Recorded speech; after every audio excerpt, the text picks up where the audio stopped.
if it has what it needs to know if it's right, then just turning it loose to iterate will often get great results.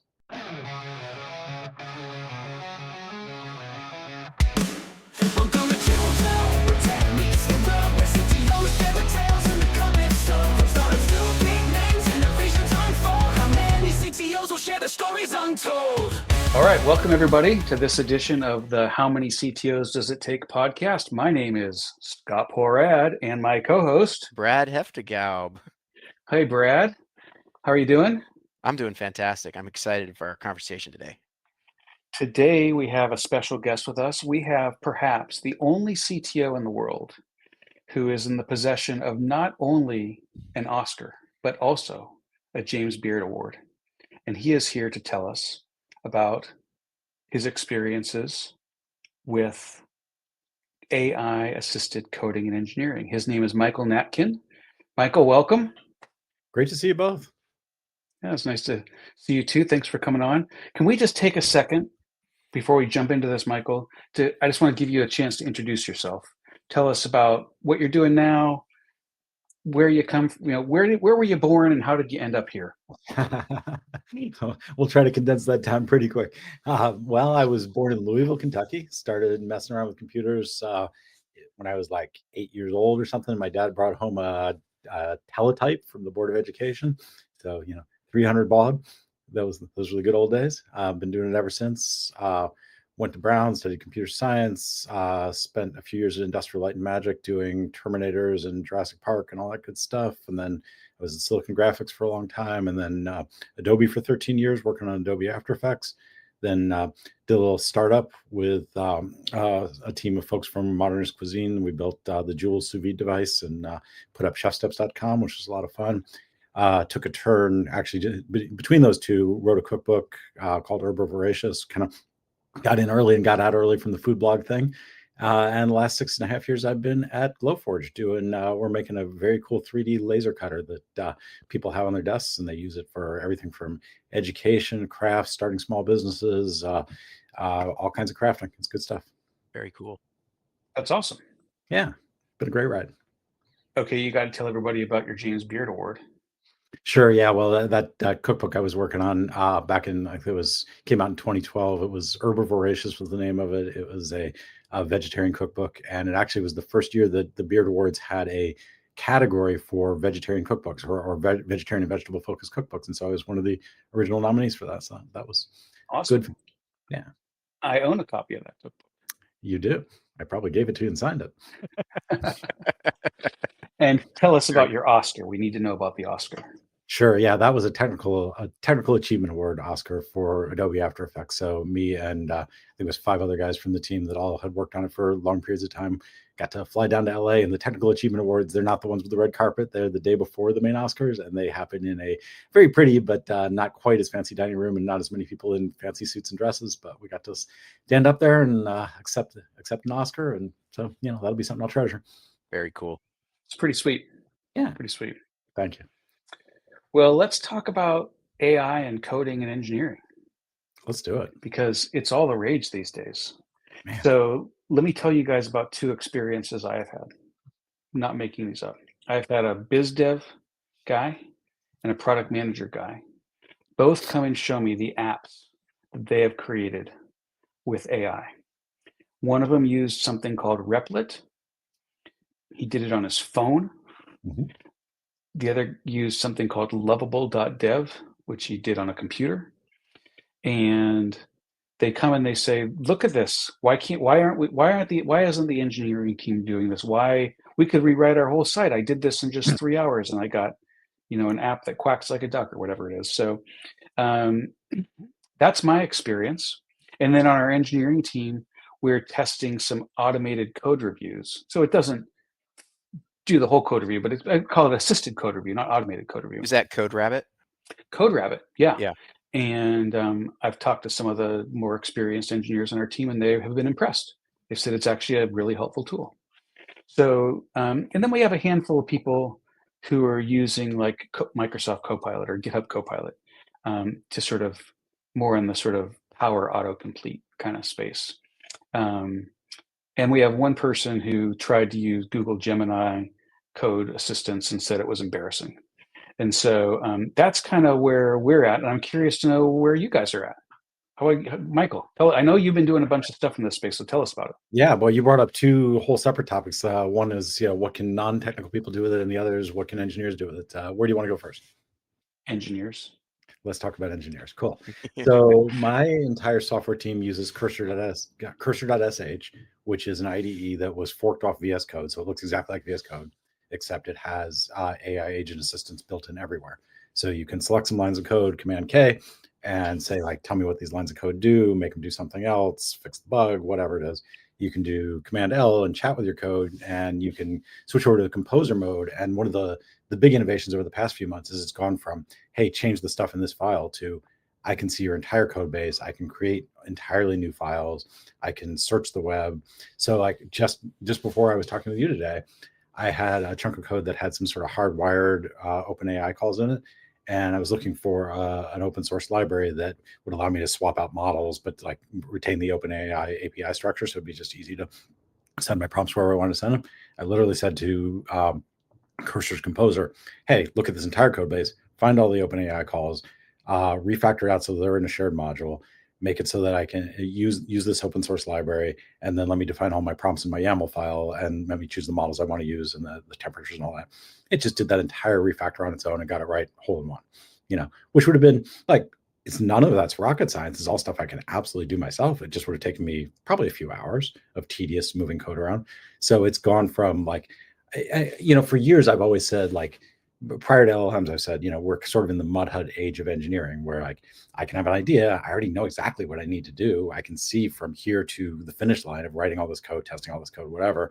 And now it's going to take me 3 days, to like, now we're sort of in the like VW bus age of computing, where I can pretty much have the idea and wait a little while, and it mostly builds the idea, and it's incredible. And my entire team is working that way. I'd say, every developer is getting huge leverage out of it, and our most senior developers are probably getting even the biggest magnifier effect out of it, because they're the ones that are band limited by already knowing what they want. And so how fast can the computer give it to me? Yeah, I love that story, Michael. I think that's consistent with what I'm seeing as well. So I think that you guys are embracing it a little bit more than we have, but we've given everybody everyone's got Cursor. We'll pay for it. We pay for Copilot. We pay for Cursor. If people want other LLMs like Claude or something like that, we'll pay for that.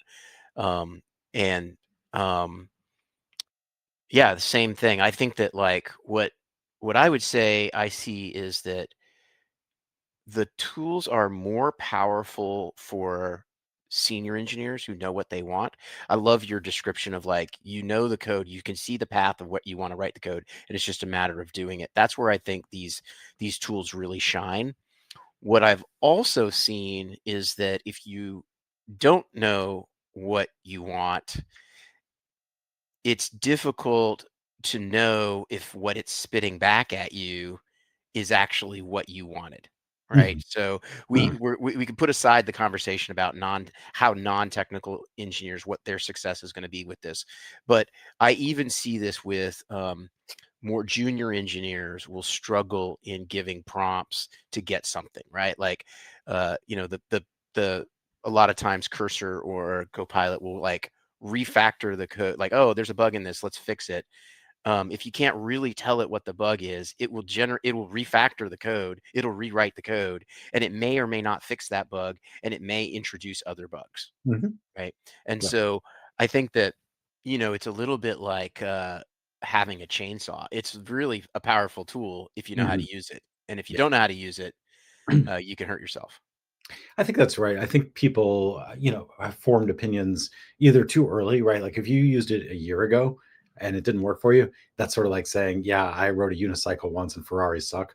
Like, right. That's totally, yeah. It's moving so fast. Yeah. The tools are changing and improving so quickly. Yeah. So that's a huge thing. And then I think just knowing how to prompt, and part of knowing how to prompt is just like spend enough time with LLMs, either in the coding context or not in the coding context, but like try to get real results, try to do research with them, try to write code with them, try to do, technical or non-technical writing, try to solve problems, ask medical questions, whatever, but just learn how they think.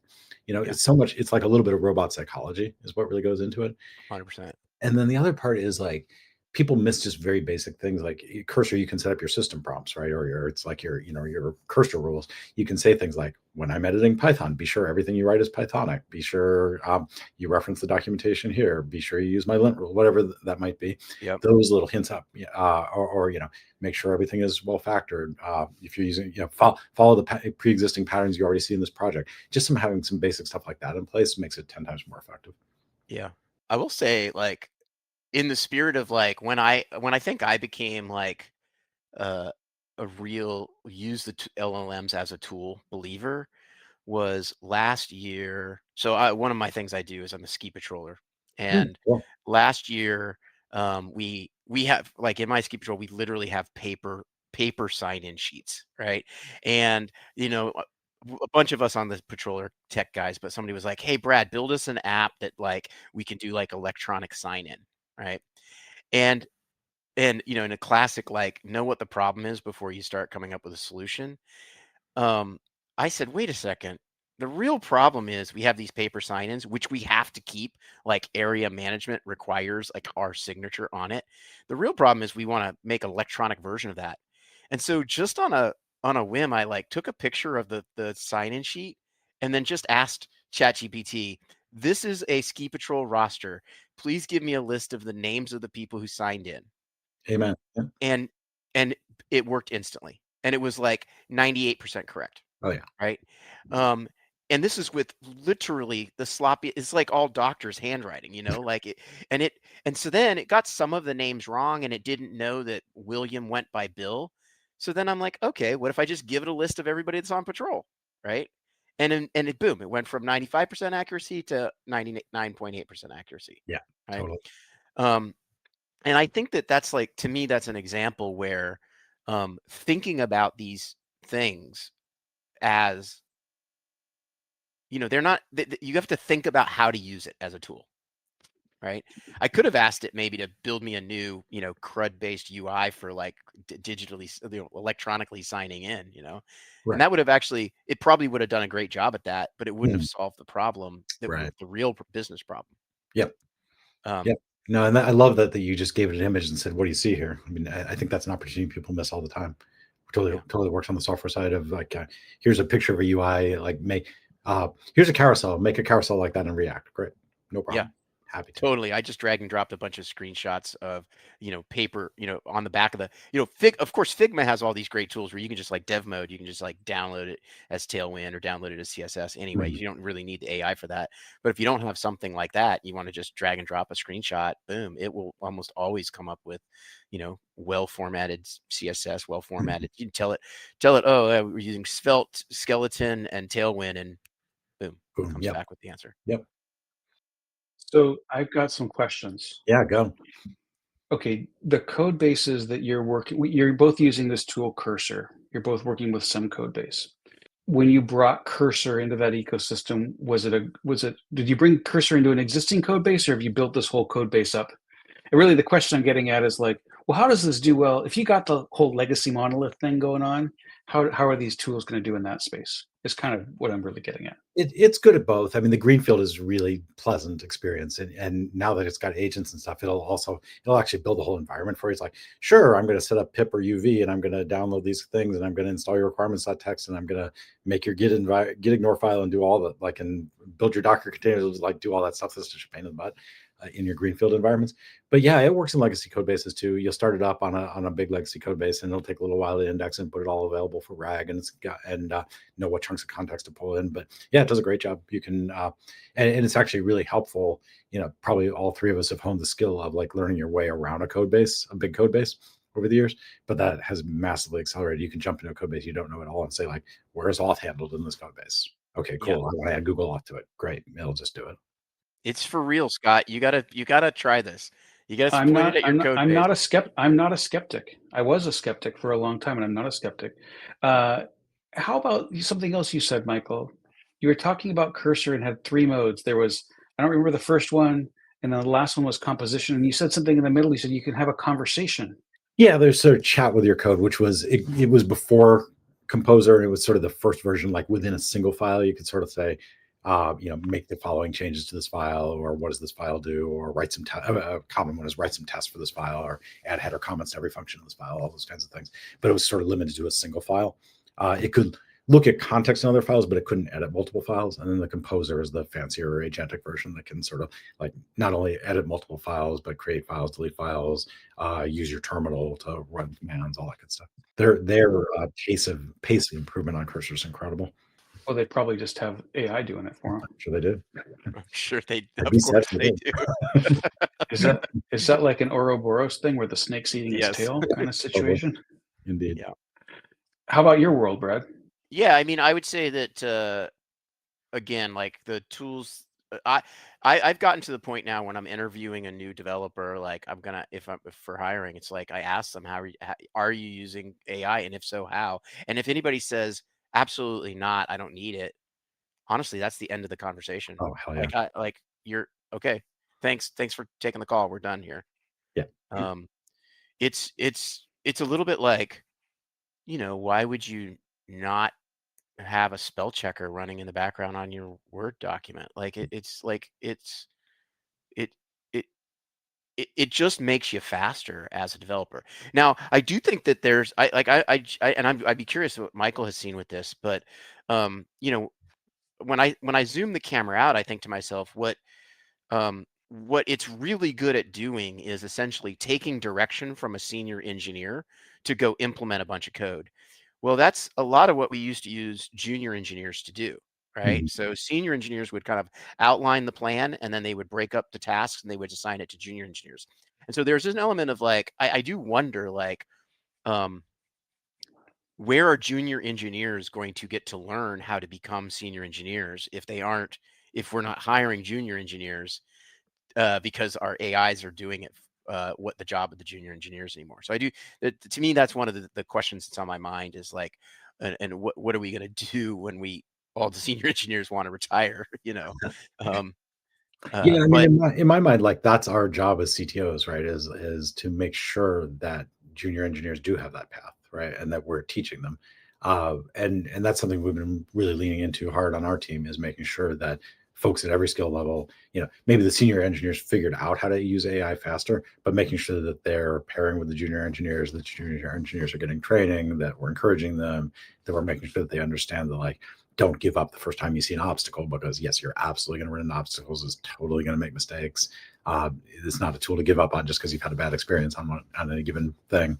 But I do think it is absolutely our responsibility to make sure that juniors get the same experiences.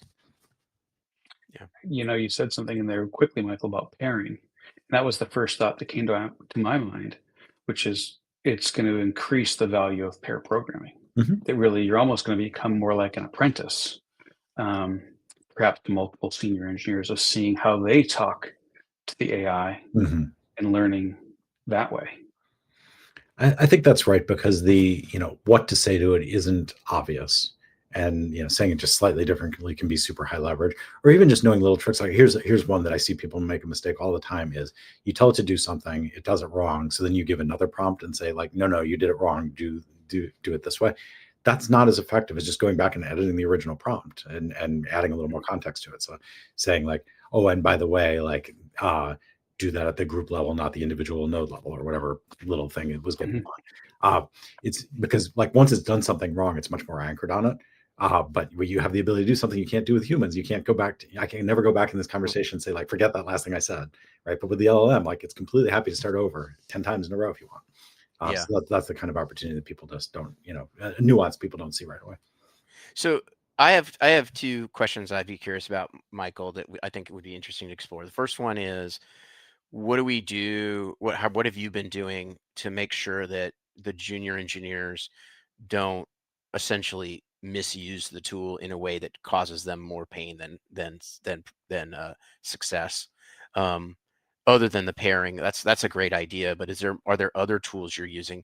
And then I'm kind of curious to pivot to what about the non-technical users, right? Yeah. Like, totally. Well, the first one, I mean, I really think that is still just human management. It's just conversations. I was having a conversation with one of our less senior engineers just today of, tell me where you're getting stuck and how can I help? And Do you need any encouragement around this? And, who can we pair you with? And, it's just, and they work in parts of the code that maybe are a little less accessible to the LLM, because it tends to be more like, I'm using Shopify and I'm doing something in the admin backend and I need to build a script for it or something that maybe it doesn't know as much about, or maybe knows about older versions. So it's a little bit harder problem sometimes.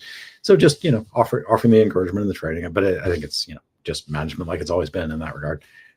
Just making sure they know that this is definitely where the puck is heading and we all got to get there. It's no longer an optional part of the project, but I think everybody that I'm working with is very much on board with it and just, excited about it. Yeah. Did you face any resistors? No, not really. I mean, I've definitely run into people that are resistant. Like I said, in interview loops, if somebody's like, I would never use AI, then it's like, okay, well, I just that's just a non-starter, right? And I think the other point that you made, Michael, which I agree with, is you got to retry it you got to keep your eye on it, because it is getting so much better so quickly. Yeah. Right. That, whatever your experience was 6 months ago, for sure, is completely outdated and obviated by what is happening today. Like so try again. Like if you had a bad experience with it, try again, because it's 100%. gotten better. Yeah. No, 100%. The new models are just incredible, and the tools built on top of them too. Yeah. Yeah. So you both talked about Cursor. Mm-hmm. Were there other tools or systems you experimented with before you landed on that one? A little bit. There was one called Tab 9 that was more just the autocomplete. And it was a pretty good autocomplete, but Cursor kind of kicked its butt. And we tried GitHub Copilot briefly, haven't given it a retry. I mean, Cursor just got such a lead that we haven't really felt a need to try anything else in a while. I think you can also just, I still just use the direct web-based AI, UIs for like ChatGPT or Claude or something like that. And, a lot of times I like to challenge them to work against each other, kind of thing. I've done this also not just with coding, but with other stuff I have the LLMs do, is like I'll ask multiple LLMs a prompt, get them to give me answers, and then I will have them play devil's advocate, or they'll do arguments, steel man arguments against each other. Mm-hmm. So I'll basically say, I asked this expert the same question I asked you. This was their response. Produce a steel man argument, to support your position versus theirs, right? Nice. And I'll basically flip flop between different LLMs, challenging each other with the results from each of them, and then you just get a good answer that's like an assimilation that they essentially can defend, right? That's cool. Very cool. I was gonna say that's probably also a good example of like how fast things are moving, because now sort of like with the deep research agents, they kind of have that built under the hood. So you just say like, figure out a thing and it'll have its own argument with itself. Yeah. Do you want to talk about non-technical engineers? I want to talk about non-technical users of this stuff. Yeah. So I have a shining example. Our CEO at Glowforge, Dan Shapiro, his background is as a product person. He was at Microsoft and Google and various places where the way of getting products built was you would deliver a spec the size of a phone book over to the engineering team and then walk away.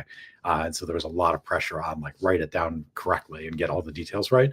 And he's also just one of the most verbal people I've ever met. Really, really good at explaining himself and sort of doing that robot psychology bit. And so even though he's not an engineer, he has been unbelievably effective at building internal tools. Now, is he going to build our Glowforge web app that end users are going to use? Probably not. But internal tools, he built a tool called Dolly Grip that lets you do the generative AI image generation, but across all of the different models. So you can go in there and say like, make me images with Imagen and Gemini and Dolly and Stable Diffusion, whatever, set all the parameters, keeps your whole history of them, puts all the images there, lists all the prompts, lets you go in there and edit the images and use image to image and all that. He built that entirely himself. And it's a widely used tool at the company.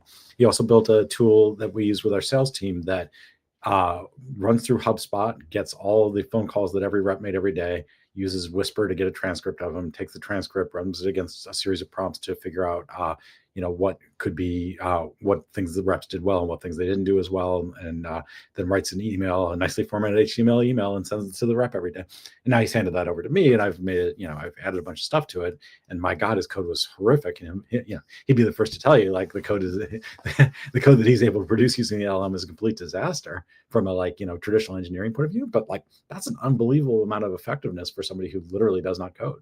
Do you feel like you can identify LLM generated code by just reading I can identify Dan's LLM generated.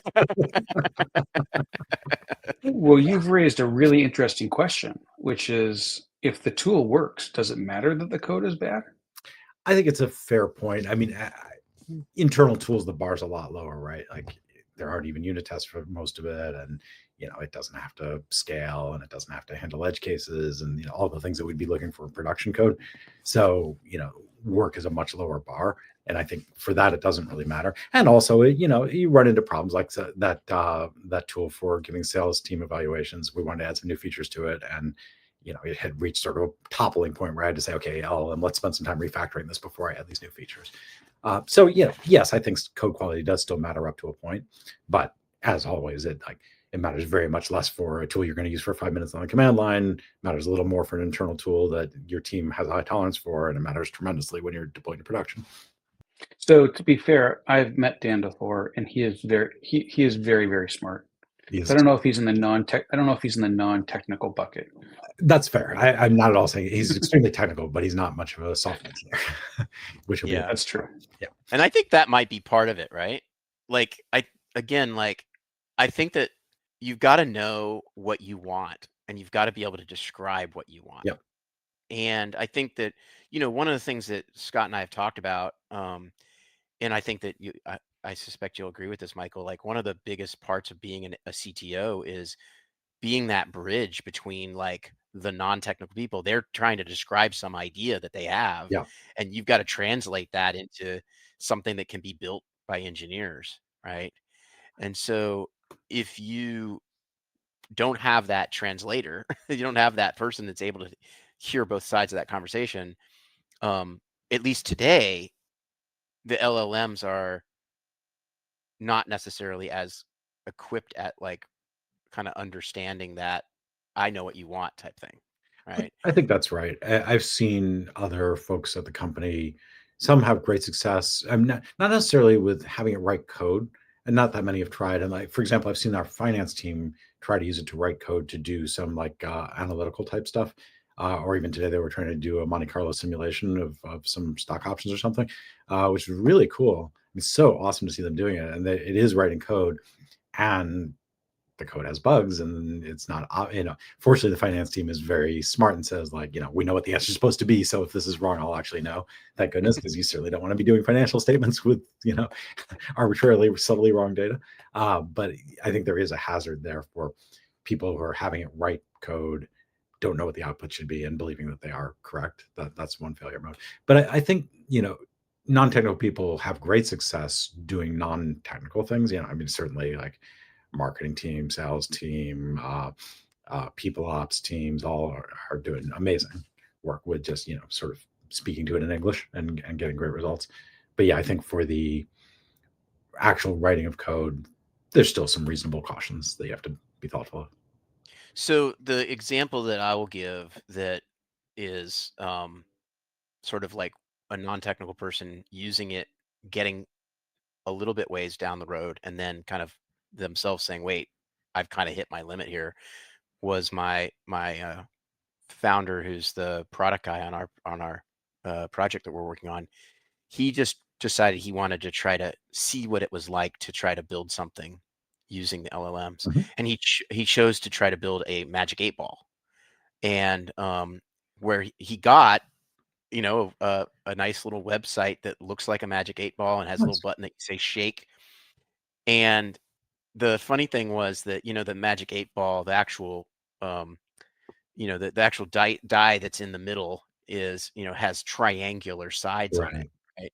And to much of he could not get it to not show hexagrams, so it was or hexagons, so it was all hexagons, and every answer came back. And he apparently fought it for like a day, Oh, trying no. to convince it, no, it should be displaying, they should be triangles, and finally gave up. And I have a feeling it might have been your point, like if you don't know to reset the LLM to say, start over with a better prompt that is the things you learned, Yeah. right? From the mistakes that it made. If you constantly are kind of like arguing with it or trying to encourage it to keep going, it can get locked in a way that starting over with a better prompt gets you a better result. Yeah. Probably just got anchored on that. But also I can see where that's a pretty hard problem because it's sort of like, geometric and visual type problem that the LLM might not be excellent at. But that's super cool. They go as far as it is. Yeah. And then Scott, you said you had some examples of very non-technical people trying to use LLMs to build stuff. And what was their success like? Or what was your experience with that like? I've had two. The first was a product manager, and he was just showing me this tool or website called Replit. And he was just like, look at what this thing can do. And basically, in about 45 minutes on his phone, which just blows my mind, he built basically like, a quack like a duck app where you basically push a button and it quacks, right? And, but all, essentially through chat. I mean, he was typing or maybe talking into it using the voice translation. And that kind of blew me away. I mean, it wasn't an impressive app, but it was like, whoa, that's pretty interesting. Like if you wanted a quack app, like you got a quack like a duck app. The other one was honestly our biz dev guy at TaskRabbit, and he was curious and used a system called lovable.dev and basically said, make me TaskRabbit. Look at this is the website I want to have a copy of it. And he was really impressed with how far he got in a relatively short amount of time. And I was pretty impressed with it too, enough where I was willing, he was like, I think we should rewrite our whole website using this thing. And I thought to myself, I tell you, I have complicated feelings about it, and he'll probably listen to this. So, Eric, here you go. So like, I have complicated feelings about it. On the one hand, I'm like, well, I mean, it's only really a fraction of what actually the whole system does. But on the other hand, I'm trying to kind of be self-aware of my own biases and be like, well, he did do that like in 3 hours and he really had no idea of what he was doing. So maybe if somebody who knew how to use this tool could build a system like this, not in 3 hours, but like, could build something pretty straightforward, or not straightforward, but in this way. And so it made me like think there's something here to look at, but I will admit that I'm skeptical, but I will admit that I'm trying to be self-aware and, that I do have a bias. There's that great quote, I use it all the time. I think it was by Upton Sinclair. It's hard to get a person to understand something when their salary depends upon not understanding it. And that's, as engineers, that's kind of how we find ourselves, right? Which is if you think something's going to automate you out of a job, you do have a bias of saying, well, no, we can do it better. But I am trying to be open-minded and say, well, maybe we could build a whole new platform using this thing. I don't know. You run into the same problem, though. Actually, you guys talked about what you tell it, and you run into the same problem of really anything that we do, whether it's the human coding it or the AI coding it. And you talked about Dan and the big spec that he would write at Google or Microsoft. It's really about what you tell the machine to do, right? And or whether I guess we're the machine. We were the machines until about a year ago, and now it's what you tell. But I guess it's really actually that's when we code, we're telling the machine what to do, right? So I don't know if can you describe a highly complex system to one of these things? I guess that's where you get the modular software development. You're just describing components. You don't do it all Yeah. at once. Yeah, no, I mean, I didn't mean to imply that what Dan did at Microsoft is how you should work with an LLM. Like, for sure, you should not have over 100-page spec all at once. What you can actually start to do now as the agents become more sophisticated is say, like, here's the big picture we're going to build. I'm going to build TaskRabbit from scratch. So, I know we're going to need a front end and a back end. And here's what taskers are, and here's what customers are. And there's these different kinds of customers and whatever that might be. Make a plan for what the architecture of the system is going to be. So like have it do some of those planning stages first, and and then work with it like, okay, oh, you built that for Azure, but no, we actually want to do it on Google Cloud, and oh, you built that with Postgres, but no, we want to use whatever it is. Like refine all that before starting to write any code, and then say, okay, you've written a plan. That's great. Okay, now we're going to work on the first backend services and the APIs and the test for that. Let's start to build that out. So you do need to take it step by step. Do you guys know Kevin Leanaway? Mm-mm. Nope. Okay, so he's over at Pioneer Square Labs, and I saw a video that he put up on. He's been working on a system called Jacob, JCUB or something like that. I think that's what it's called. Whatever. It's some sort of AI coding magic. And I saw a video that he threw up on YouTube the other day where he did that. He basically fed it an outline of this system he wanted. And I think he fed it to his thing that he was building. I'm not exactly sure what he fed it to. And he said it had to run for about an hour before it got output. But like it could take a long description of a system that he wanted and slowly chug its way through bit by bit, making all the parts, which I thought was pretty cool. Yeah, that's really sort of the thing that's coming of age over the last, like, even just couple of months, is sort of these agent systems and sort of multi-step prompts. And yeah, they're kind of incredible what they can do. We should get Kevin on here to tell us about his thing. Yeah. Well, and that's a little bit what Devin is kind of trying to do, or purports to do. So that's one of those. Cool. So what's Devin? Tell us about Devin. I don't have an account with it, but the theory behind it is it's basically the developer itself. So you give it tickets to work on, and you tell it to go do it, and it comes back and gives you a plan and writes the code for you.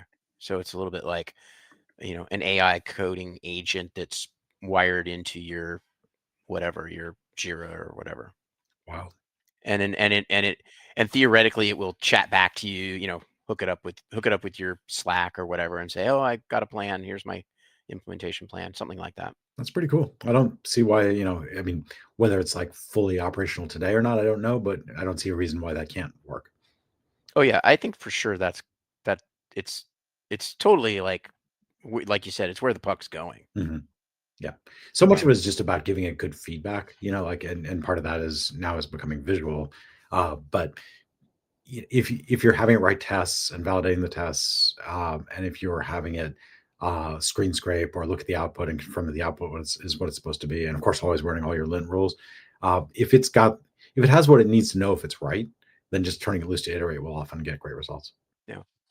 Have you guys had success having it write tests for existing code that are sort of meaningful tests? Oh yeah. No, it's fine at that. Great at that. That was actually one of the earliest use cases that it was super good at.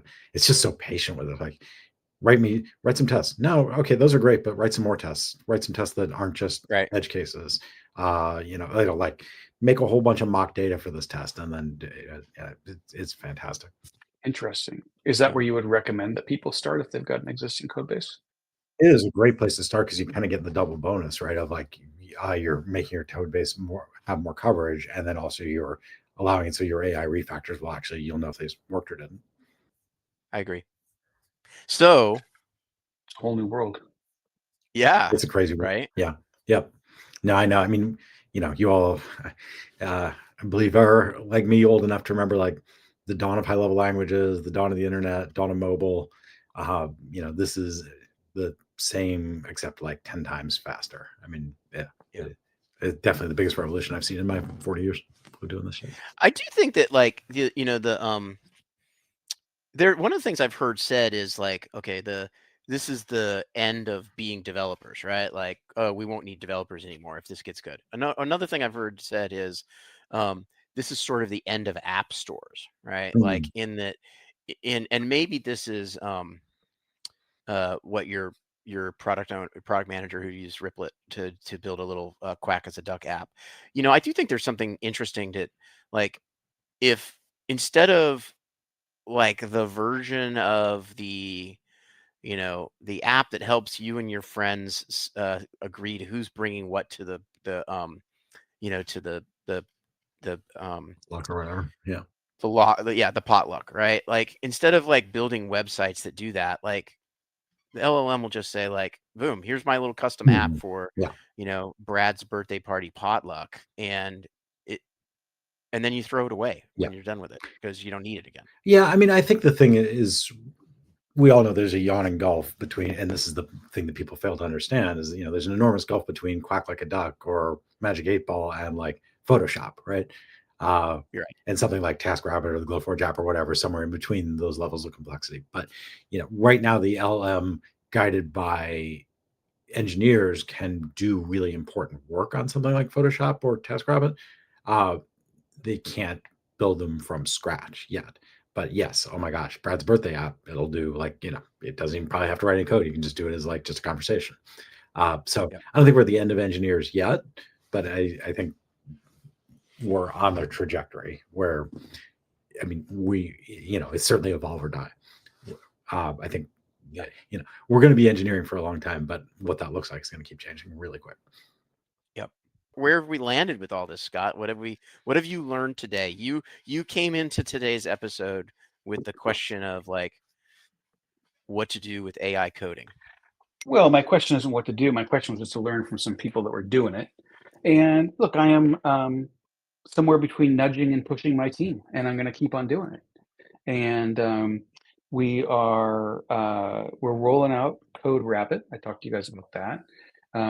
There are some engineers who, in the next month or two, are starting to do a smaller group that are starting to pilot like Cursor and some other stuff like that. I've talked to a handful of our, more senior engineers, our staff engineers. There is some apprehension out there, not in a big way, but I think actually probably the most important thing I took from this conversation for those people was something that what you both said about, well, look, if you haven't looked at it in 6 months, go look at it again, right? Yeah. Because you're right. When you looked at this the first time, when did Microsoft Copilot come out? 2 years ago? Or GitHub Copilot, was that about 2 years ago? 18 months ago? Sounds about right. So it was a while ago, right? That sounds about right. And so we all went and looked at it then, and people saw it, and that was the first and only time you kind of said, well, it doesn't seem like it's that impressive. We got to go look at it again. So You gotta look at it again, for sure. I took that from it. I've been talking about. I was inspired to hear what you said about unit tests. To me, that's just such an, especially with an older code base, a legacy code base, just such an obvious place to start, because it makes everything better. So there's a lot here, and so I'm going to keep on, agitating amongst my team, and I think at some point it'll reach a tipping point. I would imagine. So that's where I'm at. I'm very inspired right now. I think you something you said, Brad, is absolutely right. If people aren't doing it, why would you not use spell check? Yeah. Right. You are doing the right thing by your people by pushing them to use it, by requiring them to use it.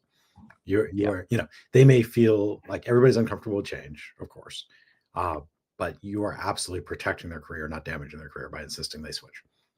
100%. Yeah, it's a great way of thinking about it. Yep. All right. Well, we've been talking for 45 minutes. So that's a good spot to wrap.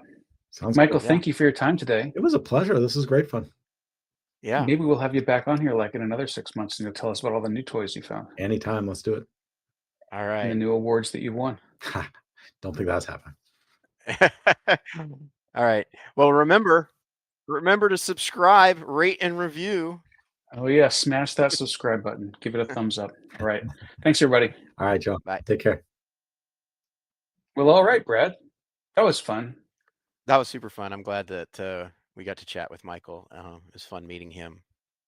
He's great. I've known him for a while. He is one of those people who I would just describe as industrious. He has always got a project going on of some sort. You heard in there, like he, quietly between his career winning Oscars and stuff like that, he just wrote a cookbook that won an award. Right. Like he's just one of those guys. Right. Right. I love it. So he's great. And I love what both of you are doing. I think you're pushing the edge a little bit, which is fantastic. Yeah, I agree with his comment about how important it is that this is about helping developers increase their career opportunities, because this is the wave of the future. Yeah, it makes me think about what's being taught in schools. Yep, for sure. And then it gets actually kind of the same question that people have about like scripting languages like Ruby or JavaScript or whatever, which is like, well, if you don't learn C or C++ and you just learn how to use Java, do you really know what's happening in the machine? Right. Exactly. And this is just taking it to the next level. Yep. Yeah, for sure. But that's kind of that's kind of the way that technology advances, right? I still, of course, I still think there's benefit in knowing what's going on under the hood. Like, that's why I think there's so much value in, computer science or computer engineering degrees, is like really kind of the, those classes on compilers and OSs and things like that. It's like, it's important stuff. Right on. Okay. Well, until next time. All right. Have a good one. Talk to you soon. Talk to you soon. This episode of How Many CTOs Does It Take podcast was edited by Saffron Hefta-Gaub. Our theme song was AI generated by Brad. Please follow us on all the social media platforms at How Many CTOs Pod.